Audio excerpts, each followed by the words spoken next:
Welcome to Coffee Chats with Klaas. Hi, I'm Melissa Wenger with Klaas Financial, and today I'm here with Nate Bribey, a certified financial planning professional, to get a basic understanding of Social Security and learn more about retirement benefits. Nate, let's start at the beginning. Can you tell us a little bit about how Social Security came to be? Sure. Social Security, as we know it today, was created by the passing of the Social Security Act of 1935 under President Roosevelt.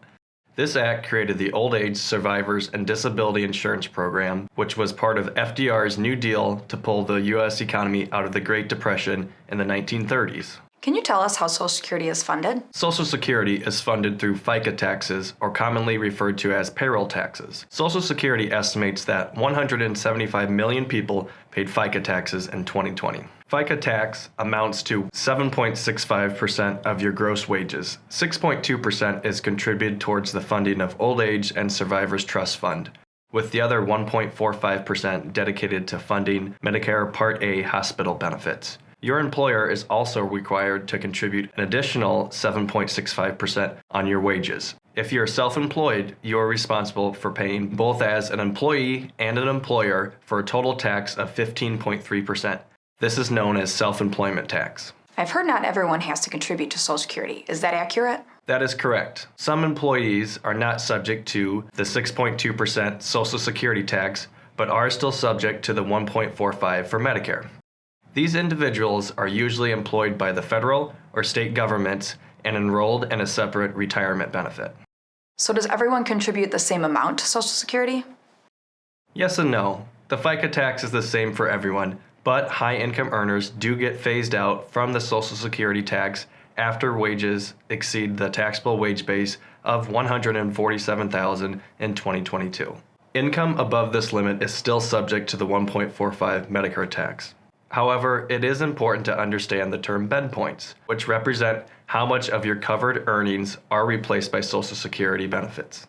Bend points are intervals of income that earn specific returns towards the overall benefit amount. Simply put, bend points are 2 points at which you receive diminishing returns in your benefit amount once you have reached a certain income threshold. Note that while the bend points create reductions that do not look terribly attractive to those with higher income levels, recall that Social Security, as written, was designed to replace more of the income of a lower wage earner than a higher wage earner. For example, in 2022, someone who earns around $12,000 could expect to replace about 90% of their income from Social Security, while a high income earner who maxes the taxable wage base for 35 years would only experience a replacement of around 27%. So what are the requirements to receive Social Security? In order to qualify on your own earnings record, an individual must accumulate 40 credits over their working career.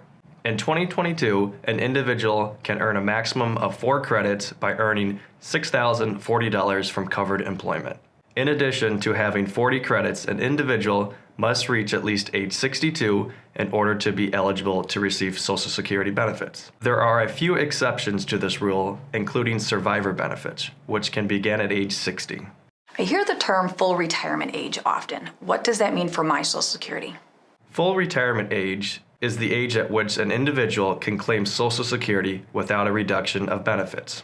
Your FRA is somewhere between age 65 and 67, depending on the year you were born.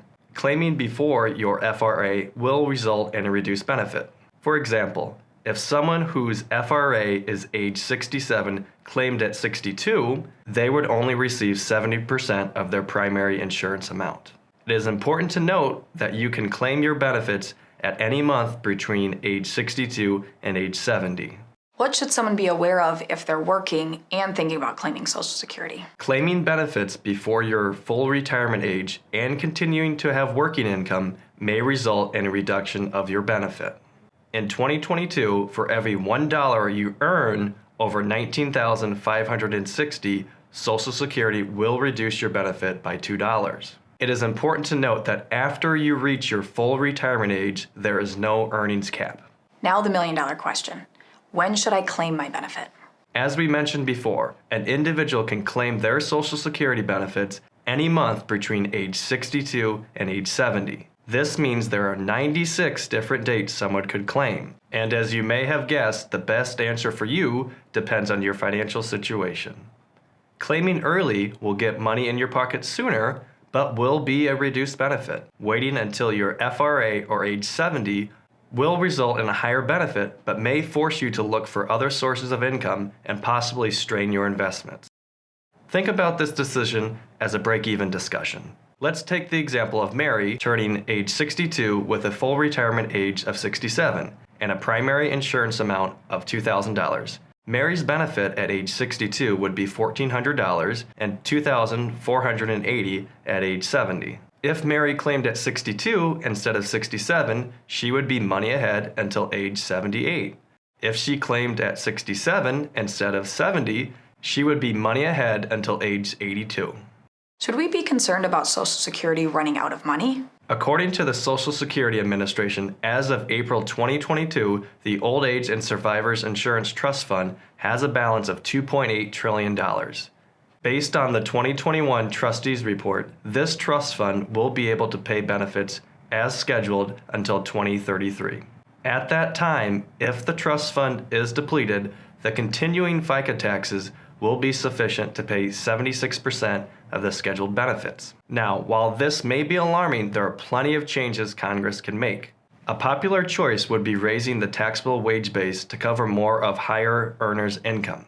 In tandem, the PIA formula could be adjusted to further skew the bend points away from higher earners. A less popular choice would be increasing the FICA tax, as was the case in 1983, or increasing the full retirement age for younger workers. Another choice would be to invest some of the trust funds moderately outside of Treasury assets to gain a better rate of return. Other choices would include covering new government workers or fully taxing Social Security benefits. In summary, it is likely that Congress will continue to make adjustments in order to preserve the Social Security benefits for its millions of recipients. Great, Nate. Thank you for your time today.